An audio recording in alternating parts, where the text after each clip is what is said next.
우리가 하나님께서 부르신 교회인 줄로 믿습니다. 이 시간 교회다운 삶, 그리스도인다운 삶을 살 수 있도록 이 시간 믿음의 고백으로 하나님을 향하여 함께 찬양하겠습니다.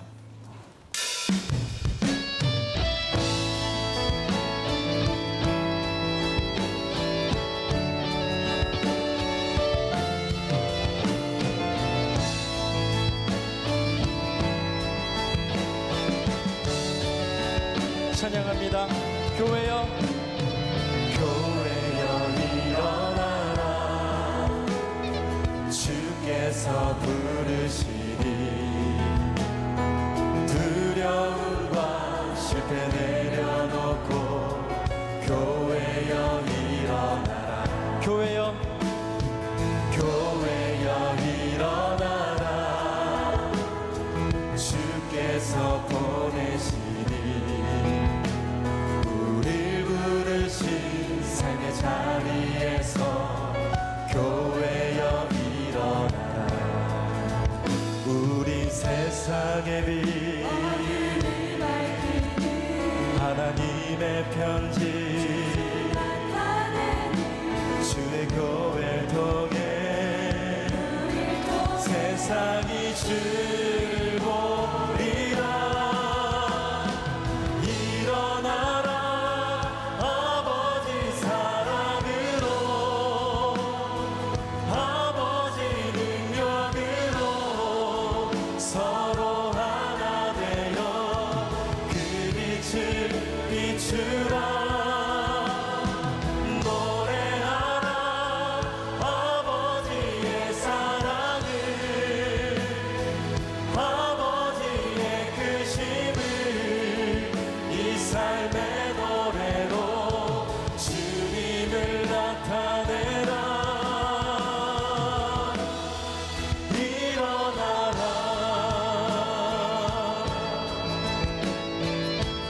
한 번 더 믿음으로 찬양합니다. 교회여 일어나라. 교회여 일어나라. 주께서 부르시니 두려움과 실패 내려놓고 교회여 일어나라. 교회여, 교회여 일어나라. 주께서 보내십니다. 주께서 보내시니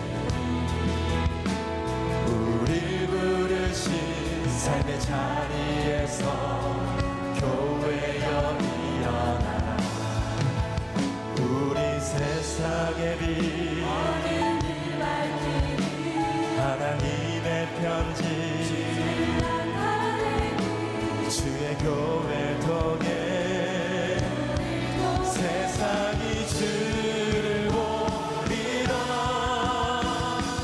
일어나라 아버지 사랑으로, 아버지 능력으로 서로 하나 되어 그 빛을 비추라. 노래하라 아버지의 사랑을, 아버지의 크심을 이 삶의 노래로 이 시간 믿음으로 찬양합니다. 일어나라. 일어나라 아버지 사랑으로, 아버지 능력으로 서로 하나 되어 그 빛을 비추라. 노래하라, 노래하라 아버지의 사랑을, 아버지의 크심을 이 삶의 노래로 주님을 나타내라. 일어나라.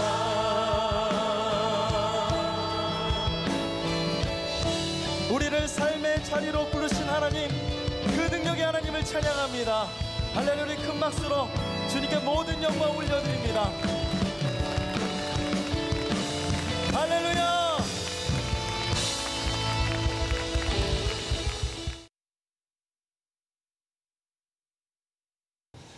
사실 우리가 세상을 살다가 너무 힘들다. 왜 대체 저런 정책을 베풀까? 그리고 왜 나라를 아니면 도시를 이렇게 이끌어 갈까? 여러분 마음속에 불만이 있는 분들이 있을지도 모르겠습니다. 근데 우리만 그런 것이 아니라 당대의 이스라엘 백성들도 그랬습니다. 그들은 당시 로마 식민지로 살아가면서 기존의 정치를 잘못하고 나라를 잘못 다스렸던 그런 사람들에 대한 불평과 원망을 갖고 있었습니다. 그러면 그런 결과로 자기들이 그렇게 현재 생활 속에서 어렵게 살아가고 있는 모습을 보면서 정말 우리 모두가 꿈꾸는 위대한 지도자, 하나님이 택한 백성답게 하나님의 축복을 누리며 살아갈 수 있도록 만들어줄 메시아는 언제 올 것인가? 그런 메시아와 지도자를 기대하며 살고 있었습니다. 그런데 한 청년이 등장해 내가 이스라엘 구원할 지도자다. 내가 구약 성경에 예언한 메시아다. 이렇게 이야기를 하면서 활동을 하는데 그가 하는 말을 들어보니까 여태까지 전혀 듣지 못했던 새로운 이야기들이 가득했습니다. 다 이해할 수는 없지만 어쨌든 우리를 위한 사람이구나, 우리를 구원할 사람이구나, 우리 이스라엘 민족을 해방시킬 지도자구나 라는 생각을 사람들이 갖게 되어졌습니다. 수많은 사람이 따랐습니다. 제자들도 따랐습니다. 그들은 기적을 일으키고 이적을 일으키고 많은 능력을 행하는 예수님을 보면서 이분이 우리나라의 지도자가 되면 로마의 압제로부터 우리를 해방시키고 이 고통스럽고 힘든 우리의 삶이 나아질 수 있겠구나. 나아가 우리가 저분을 따르면 저분이 지도자가 될 때에 우리는 한 자리 해먹을 수 있겠구나. 이런 야심찬 야망을 가지고 예수님을 따랐습니다. 수천 명이 따랐습니다. 때로는 수만 명이 모이기도 했습니다. 얼마나 흥분이 되었겠습니까? 근데 웬걸 능력을 발휘할 줄 알았던 예수님이 십자가에 아무런 힘도 없이 반항 한 번 제대로 해보지 못하고 죽어버리고 말았습니다. 얼마나 좌절이 되었을까? 모든 것을 버려두고 예수님을 쫓았던 자기들은 낙동강 오리알 신세가 된 겁니다. 이런 황당한 일이 일어난 거예요. 이 제자들에게는. 더군다나 예수의 추종자들을 색출해서 다 죽여버려라라고 하는 수배령이 내려져 가지고 로마 군인들과 제사장들이 살기등등하게 자기들 찾아다니는 이 상황 속에 예수님의 제자들은 기죽은 듯이 자기의 고향들로 다 돌아가 살고 있는데, 아니 예수님이 갑자기 부활했다고 찾아오셔서 모여라 다시 옛날의 전설을 다 모였습니다. 사회 분위기도 좋지 않은데 모였습니다. 이거 걸렸다가는 끝장인데 어떻게 할까? 그런데 부활한 예수님을 보고 흥분했던 제자들, 그리고 모여있던 이 제자들에게 예수님은 뭐라고 이야기합니까? 하나님 나라의 일을 이야기하는 것입니다. 아니 제자들은 모이기는 모였고 예수님을 따르는데 이해가 되지 않는 거예요. 아니 이제 우리가 다시 뭉쳤으니 다시는 아무런 능력도 없이 그렇게 주는 게 아니라, 우리가 로마의 이 사람들로부터 이스라엘 나라를 해방하려면 전략이 어떻고, 누구는 군대 장관이 되고, 누구는 내각을 하고, 누구는 어떻게 계획을 세워서 누구는 누구를 어떻게 암살을 하고, 뭐 이런 계획을 세워야 될 텐데 그런 현실적인 문제는 아무런 얘기도 없이 그냥 오늘 본문 3절에 뭐라고 돼 있어요? 그들에게 보이시며 하나님 나라의 일을 말씀하시니라. 그냥 계속 하나님 나라의 일만 말씀하는 거예요. 그러니까 제자들이 말은 못하겠고 듣고 있다가 나중에 답답해서 예수님에게 이렇게 질문을 했습니다. 6절에 아니 그런데 주님, 주께서 이스라엘 나라를 회복하실 때는 언제예요? 아니 하나님 나라의 일을 말씀하시는데 우리 이스라엘 나라가 다시 회복되어서 독립정부를 이루고 로마의 압제에서 해방되어 그래도 좀 나라다운 나라가 되려면 언제 될까요? 이런 생각을 하게 된 거예요. 언제 우리가 살만한 그런 나라가 될까요?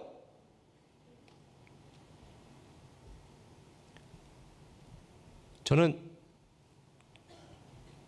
제자들의 모습을 보면서 야, 예수님이 부활함과 동시에 제자들의 야망도 함께 부활했구나. 나 이걸 깨닫게 된 거예요. 그런데 저는 이런 제자들이 너무 이해가 되는 거예요. 지금 로마의 식민지에서 얼마나 힘들어. 버는 족족 그냥 막 동료 세무사들에게 막 다 빼앗기고, 저도 올해부터 근로소득세를 내는데 안 내던 세금을 내던 거 보니까 그냥 아이고 이게 충분히 이해가 되더라고요. 여러분들이 충분히 이게 장난이 아니구나. 충분히 이해가 돼요. 종교인 소득으로 낼 걸 괜히 이거 근로소득세 낸다고 하지 않았나. 중간 보니까 이게 장난이 아니야. 근데 여러분, 당시에 이스라엘 백성들도 동일한 마음이었을 거예요. 힘만 있다면 빨리 이 상황을 뒤집어 버리고 싶은데 예수님은 이런 현실에 대해 한마디 말도 안 하고 뭐라고 답변하세요? 7절에 이르시되 때와 시기는 아버지께서 자기에 권하셨으니 자기 아버지에게 두었으니 너희들 알 바 아니다. None of your business. 네 알 바 아니다. 그렇게 얘기를 해버리는 거예요. 제자들이 얼마나 속상했을까. 저는 이런 속상한 제자들의 입장에 생각해 보니까 어쩌면 이게 저와 여러분의 마음이겠다라는 생각이 문득 들었습니다. 목사 입장에서 보면 아니 교회와 설교 듣고 좀 은혜 받고 믿음이 자라야 되는데 왜 맨날 그러지 않을까. 이게 제자들 이 본문을 묵상하다 보니까 여러분의 심정이 이해가 된다니까. 여러분 생각해 보세요. 여러분은 지금 교회 올 때 어떤 생각을 가지고 왔어요? 내가 증인이 돼야지, 뭐 하나님 나라를 위해 뭔가 해야지, 이런 생각 갖고 왔어요? 아이고 우리 속썩이는 자식 새끼 어떻게 해결 하나님이 안 해주나. 이거 임대료원 좀 해결할 수 없을까. 대출이자리 자꾸 올라가는데 이거 어떡할까. 목사님이 어느 은행이 대출이자가 싸더라. 뭐 애는 이렇게 하면 말을 잘 듣더라. 속썩이는 남편 뭐 이렇게 하면 확 바뀌더라. 뭐 이런 걸 알려줬으면 좋겠는데 왔더니 오늘도 무슨 그리스도인, 뭐 하나님 나라 증인, 뭐 이런 얘기를 자꾸 하니까 왜 내 현실과 자꾸 동떨어진 얘기를 할까? 그게 오늘날 많은 성도들의 생각, 심정이 아닐까. 그런데 우리는 분명히 알아야 돼요. 예수님께서는 우리의 현실적인 문제에 대하여 모른 척 하시거나 관심이 없는 게 아닙니다. 우리의 급한 사정들을 다 아시지만 급한 일보다 더 중요한 게 있다는 걸 알려주는 거예요. 주님은 우리의 일용할 양식도 구하라고 하셨습니다. 다 주시겠다고 하셨습니다. 그런데 오늘 주님이 뭐라고 말하는 거예요? 야, 이스라엘 나라가 소용이 없다, 나 그거 아니다라고 말한 게 아니에요. 다 알고 있어요. 때와 시기에 대하여는 너희가 관여할 바가 아니다. 다시 말하면 이스라엘 나라의 회복도 하나님의 때에 하나님이 하실 것이다. 그런데 급한 일보다 더 중요한 게 있다. 삶의 우선순위에 대해서 말하는 거예요. 그게 뭐예요? 하나님 나라. 하나님 나라. 이 세상 나라, 당장의 내 현실에 관심을 갖고 목숨을 걸고 살아가고 있는 우리에게 그거보다 더 중요한 우선순위가 있으니 그것은 하나님의 나라다라는 것입니다. 주님은 말씀하셨습니다. 너희는 먼저 그의 나라와 그 의를 구하라. 우리는 일생을 사는 존재가 아니라 영생을 사는 존재. 이 땅에 수많은 급한 일들이 있지만 중요한 일들을 중요하게 취급해야 우리는 가치 있는 인생을 살 수가 있는 거예요. 하나님 나라를 바라보며 살고 있는 그리스도인임에도 불구하고 단지 이 땅에 통장 잔고 붙들고 살아가면 비참한 인생을 살아갈 수밖에 없다.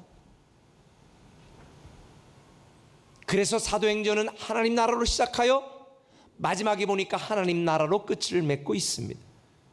그리스도인은 하나님 나라에 속한 사람이며 하나님 나라를 위한 사람이며 하나님 나라를 상속하는 놀라운 하나님 나라의 축복을 받은 그런 위대한 존재인 줄 믿으시길 바랍니다. 이걸 한마디로 그리스도인. 여기다 영어 정관사 더를 붙여서 더 그리스도인. 하나님이 꿈꾸시고 기대하셨던 바로 그 그리스도인이 저와 여러분이 되자는 것입니다.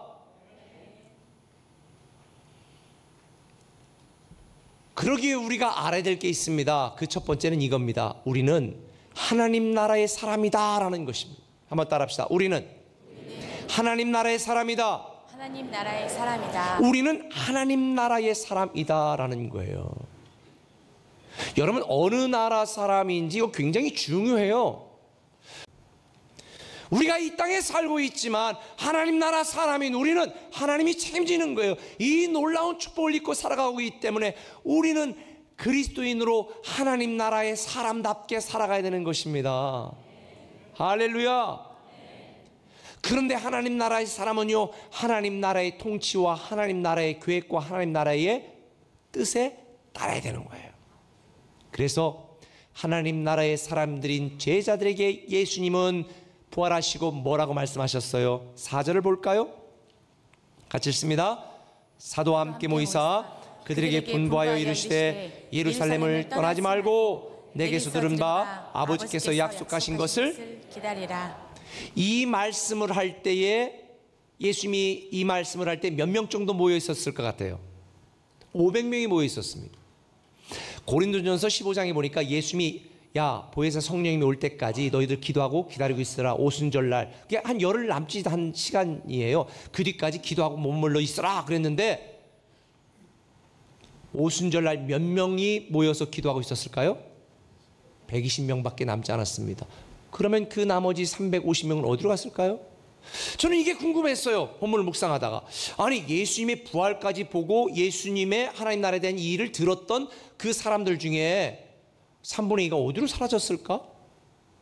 그러면서 제가 연구를 해보니까 아하, 성경에는 기록되지 않았지만 아마 이러지 않았을까? 왜냐하면 부활한 예수님을 보았지만 당시에 이렇게 많은 사람들이 500명이 모여있다면 금방 눈치채. 어딘가 누가 밀고를 해. 그러면 로마 군인들과 대제사장들이 와가지고 예수 잔당들을 소탕하러 왔을 것이니 그러면 내가 여기 있다가 죽겠다 이래서 두려움 속에 집에 바쁜 일 있다고 슬금슬금 한 사람씩 가지 않았을까?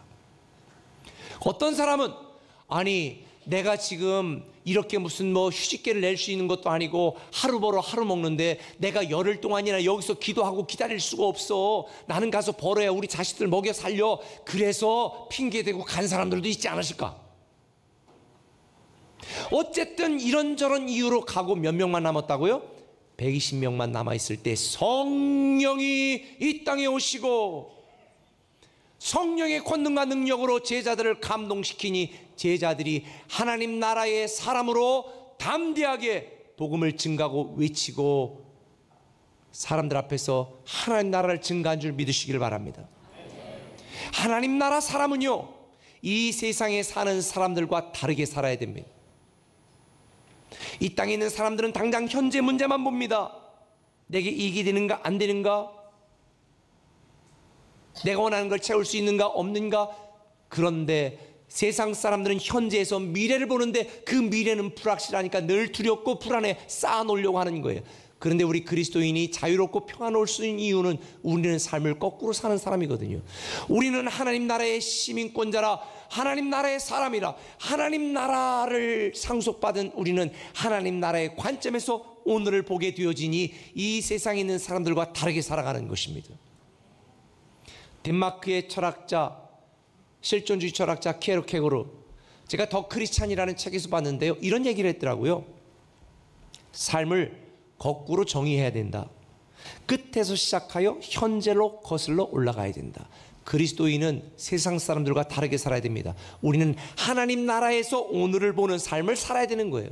오늘 나의 현재에서 미래를 보는 삶이 아니라 하나님 나라에서 오늘 나의 삶을 보는 삶으로 살아야 돼요. 그러면 세상을 다르게 살 수 있어요. 이게 그리스도인이어야 됩니다. 그래서 그리스도인은 세상 사람들과 다른 사람들이에요. 이걸 우리는 거룩이라고 말하는 거예요. 거룩이 구별됨이라는 뜻이니까.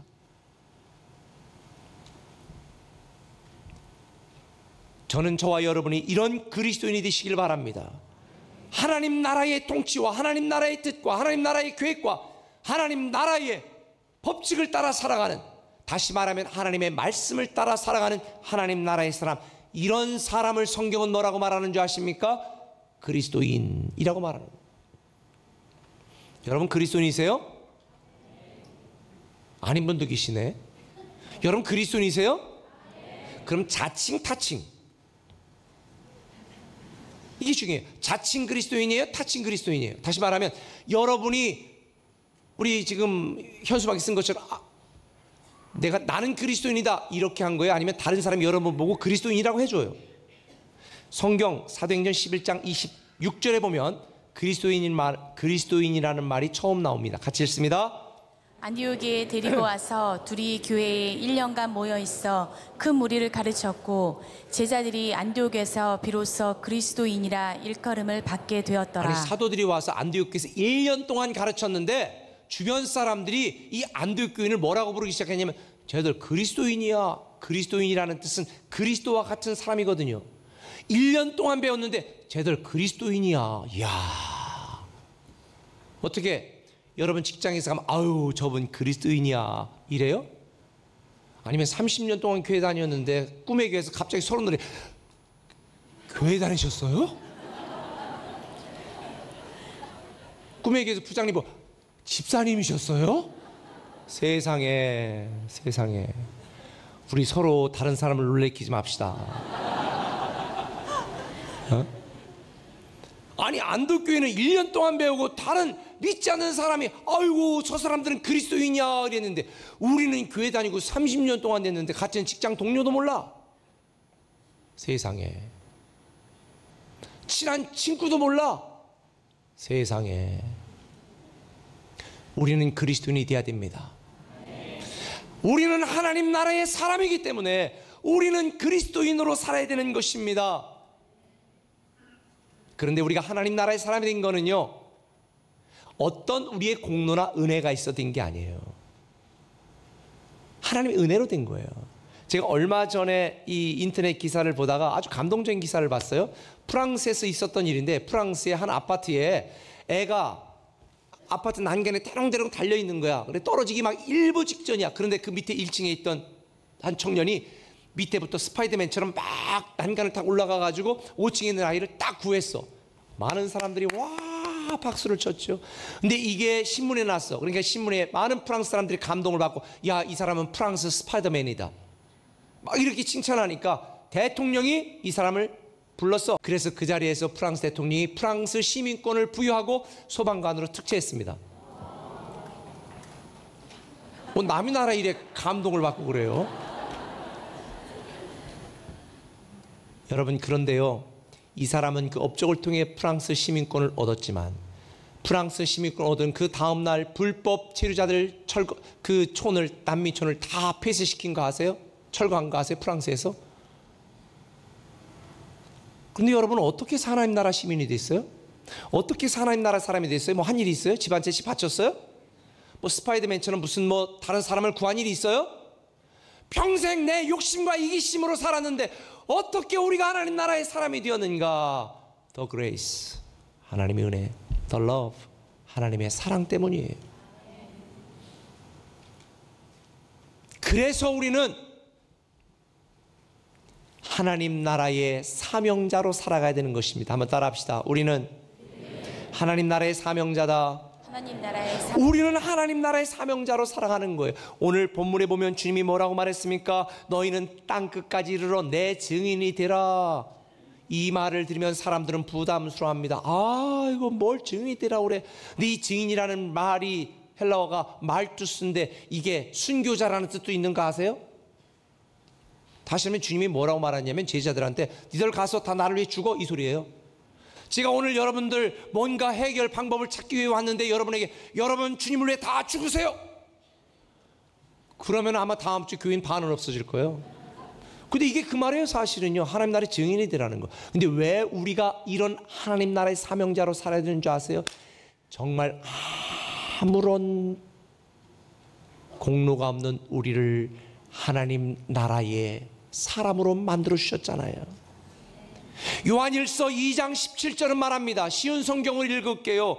이 세상은 지나갈 것이며 사람들이 이 세상에서 그토록 갖고 싶어 하던 것들도 다 사라지게 됩니다.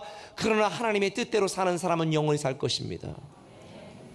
우리는 주님의 뜻대로 하나님 나라의 사명자로 살아야 되는 것입니다. 왜요? 우리는 하나님의 은혜를 입었고 하나님의 사랑을 입었기 때문에, 아무런 공로 없이 이 영광스러운 하나님 나라의 시민권을 소유했기 때문에 우리는 하나님을 위하여 하나님 나라의 사명자로 살아야 되는 거예요.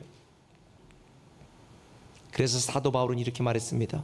빌립보서 1장 21절에 나는 그리스도를 위해 사는 데 목적을 두고 살기 때문에 죽든지 살든지 난 그거 신경 안 씁니다. 여러분 지금 무엇을 목적으로 살아가고 있어요? 우리는 하나님 나라를 목적으로 살아가야 됩니다. 그리스도를 목적으로 살아가야 됩니다. 이게 사명입니다. 사명은 내가 무엇인가 위대한 일을 하는 게 아니라 내 삶의 현장 속에서 그리스도를 목적으로 살아가는 것입니다. 하나님 나라를 목표로 살아가는 것, 이것이 증인된 삶입니다. 저는 성경을 보면서 사명이라고 하는 것은 내가 어떤 조건이나 대가를 바라는 것이 아니라 우리를 사랑하신 하나님에 대한 그 사랑 때문에 내가 머물 수 없어, 멈출 수 없어 하나님을 사랑함으로 기꺼이 자발적으로 감당하는 사명, 사랑 때문에 하는 사명, 이게 바로 우리에게 부여된 사명인 줄 믿으시길 바랍니다. 부모가 자녀를 위하여 등록금도 대주고 힘들게 해서 학원비도 대주고 자녀가 원하면 돈도 없지만 좋은 것도 주고, 저도 그랬거든요. 저도 미국 유학생활 하면서 너무 돈도 없고 힘드니까 저는 제일 싼 오렌지 주스, 근데 애들은 트로피카나 원액으로 짠 거, 그래서 걔 거는 따로, 나는 싼 거, 이렇게 먹었어요. 그게 부모 마음 아니겠어요? 이런 사랑 때문에 우리는 하나님 나라의 사명자로 살아가야 되는 것입니다. 억지로 부담스러운 사명이 아니에요. 감사함으로 행복한 사명인 거예요. 근데 저는 이 제자리의 모습을 보면서 궁금한 게 있었어요. 아니 처음에는 부활한 예수님 보고도 다 숨어있다가 어느 날 갑자기 일어나가지고 막 갑자기 사도행전 28장 31절에 보니까 뭐라고 되어 있어요? 같이 읽어볼까요? 하나님의 나라를 전파하며 주 예수 그리스도에 관한 모든 것을 담대하게 거침없이 가르치더라. 담대하게 거침없이 막 가르쳤다는 거예요. 어떻게 이렇게? 아하, 오직 누가 임하면? 성령이 임하면. 우리의 힘과 능력으로는요 증인의 삶을 살 수 없습니다. 사명자의 살 수 없습니다. 누구의 힘으로? 성령의 힘으로. 어머니가 자기의 힘과 능력으로 애들 잘, 아니에요. 무슨 힘으로? 어머니의 힘으로잖아요. 그리스도인이 하나님 나라의 사명자로 살아가는 것은 내 힘으로 안 돼요. 내 능력으로 안 돼요. 성령의 능력으로. 할렐루야. 우리가 사명자의 삶을 살지 못하는 것은 성령 충만하지 않기 때문이고 성령의 능력이 없기 때문입니다. 왜 성령님의 능력을 우리가 경험하지 못할까요? 주님을 위한 목적으로 살지 않고 나의 모든 욕심을 내려놓지 않아서, 그러니 힘든 거예요. 성령님은 성령님께 맡길 때 역사하십니다. 내 힘과 능력 난 도저히 안 됩니다. 내 힘과 결심 약하여 나는 쓰러집니다. 손들고 주 앞에 갑니다. 내려놓을 때 성령님은 여러분을 사용하시는 줄 믿습니다. 우리가 교회 와서 내 거 달라, 이것보다 더 중요한 것, 하나님 나는 결심 약하고 힘도 약하고 다 내려놓습니다. 이럴 때 성령님이 여러분에게 새 힘과 능력을 주시는 줄 믿으시면 아멘. 그래서 예배 성공자가 되어야 되는 거고, 그래서 말씀을 통해 힘을 얻어야 되는 거고, 그래서 목장 안에 서로 함께 위에서 기도해 줘야 되는 거예요. 주님께서 말씀하셨습니다. 보혜사 성령이 올 때까지 기다려라. 보혜사는 나와 함께 하는 분, 나와 함께 머무는 분, 이런 뜻이 있습니다. 이 말은 무슨 의미입니까? 내가 너를 버려두지 않고 내가 너와 함께 있겠다라고 말씀하신 예수님, 보혜사 성령님이 우리와 함께 우리를 도우시는 것입니다. 저는 저와 여러분들이 하나님 나라의 사명자가 되시길 바랍니다. 할렐루야. 저는 사명 중심적인 삶을 살아갔으면 좋겠어요. 우리 꿈의 교회가 공주, 대전, 세종, 글로리, 제가 9월 달에 5번째 교회를 세웁니다. 교회 안에 교회, 교회 이름은 글로벌 꿈의 교회. 건물을 세우는 게 아니라 교회를 세웁니다. 교회는 건물이 아니거든요. 그래서 글로리에서 예배할지 세종에서 예배할지는 아직 결정하지 못하고 준비 단계에 있습니다. 여러분, 우리가 땅끝까지 가서 증거하라고 그랬는데 땅끝에 있는 사람들이 여기 지금 세종에 많이 와 있어요. KDI도 와 있고 대학도 와 있고요. 이런 분들이 와 있어. 그럼 우리는 어떻게 할까요? 근데 그분들이 다 뭐로 해? 영어로 해. 그래서 영어로 예배하고 영어로 양육 훈련시키고 영어로 주일학교하고 영어로 목장 모임하는 글로벌 꿈의 교회를 우리 교회 안에 설립한다는 의미예요. 뭐 또 건축하고 건물 산다는 의미가 아니고. 그래서 지난주에도 영어로 한국어 가르치는 한국어 박사님부터 시작해서 영어 한국어 다 잘하는 분들, 이런 분들 다 모았고, 또 그리고 이번 주에 또 우리 교회에 있는 외국인 선교사님이나 또 외국인들 또 만나고, 또 그런 일을 위해서 우리가 외국인 하는 분들, 우리 교회 또 집사님이 또 양도 가르치기도 했고, 이런 분들 다 모으고 준비하고 해서 기도해서 이제 영어로 이곳에 오는 다른 다문화, 모든 글로벌, 다문화 하면 좀 어감이 좀 그러니까 글로벌 피플들을 우리가 모아서 영어로 예배하고 영어로 양육하고 영어로 목장 모임하고 영어로 아이들도 가르치는 이런 글로벌 꿈의 교회를 9월 달에 설립할 예정입니다. 우리는 땅끝까지 가서 복음을 증거해야 됩니다. 그리고 지금 우리 교회에서 지원하는 모든 선교사님들한테 이메일 보내라고 그랬습니다. 우리 꿈의 교회가 겨울이나 여름에 가서 어떤 부분에서 단기 선교로 섬겨주면 좋겠는지 필요한 부분을 달라고 그랬습니다. 그래서 제가 검토한 뒤에 추려서 우리 교회에서 제가 광고할 겁니다. 의료가 필요하면 의료, 돈이 필요하면 돈, 건축이 필요하면 건축. 그래서 우리 교회 성도들을 모집해서 선교지에 가서 단기 선교로 또 할 겁니다. 여러분, 하나님 나라의 사명자로 우리는 부름을 받았습니다. 이번 3개월 동안 우리는 우리가 하나님 나라의 사명자라고 하는 사실을 꼭 기억하셨으면 좋겠습니다. 다음 달에도 태국으로, 인도로, 미국으로, 네덜란드로 많은 분들이 주재원으로 또 파견 나가고 뭐 유학도 가고 업무상 가기도 합니다. 저는 비전 리더로 파송합니다. 있는 곳에 가서 지금까지 꿈에서 배운 일들을 그곳에서 발휘하고 섬기고 정말 하나님 나라의 사명자로 살아가는 삶, 이것이 정말 가치 있는 삶이 아닐까요? 물론 그렇다고 해서 우리가 꼭 땅끝까지 가라는 의미는 공간적인 거리적인 의미만을 얘기하는 게 아닙니다. 제가 여러분에게 묻겠습니다. 여러분이 하나님 나라의 사명자로 감당해야 될 땅끝은 어딜까요? 이영표 전 축구 국가대표 선수가 인터뷰에서 한 말을 여러분에게 소개하겠습니다. 하나님이 주신 사명은 특별한 역할이나 직책이 아니라 바로 지금 발 딛고 있는 장소에서 세 딸의 아빠, 아내의 남편, 누군가의 친구이자 이웃, 그리스도인으로서 오늘 하루 최선의 삶을 사는 것이다. 지금 여러분이 살아가고 있는 직장과 사업장과 가정이 여러분의 땅끝입니다. 그래서 고린도전서 7장 20절은 말합니다. 각 사람은 부르심을 받은 그 부르심대로 지내라는 거예요. 이 말은 있는 모습 그대로 그냥 찌질하게 살라는 의미가 아니라 하나님이 여러분에게 부여하신 각각의 직책과 역할과 그 사명과 가진 것을 가지고 하나님 나라의 사명자로 있는 곳에서 땅끝까지 그 역할을 감당하라는 의미입니다. 여러분의 사무실이 땅끝입니다. 우리의 삶의 현장이 땅끝이라는 거예요. 하나님이 우리를 불러주신 그 자리에서 우리가 보고 듣고 배운 대로 하나님 나라의 사명자로 문화를 변혁시키고 다른 사람들에게 하나님 나라의 증인으로서의 영향력 있는 삶을 살아가시기를 예수님의 이름으로 축원합니다. 아직까지 직장에서 나는 그리스도인이라고 커밍아웃 안 하신 분 이번 주 가서 다 하시기 바랍니다. 그래야 행동이나 언어, 업무에 우리는 다르게 살아갈 수 있어요. 하나님은 하나님 나라를 위해 함께할 하나님의 사람, 하나님의 사명자를 찾습니다.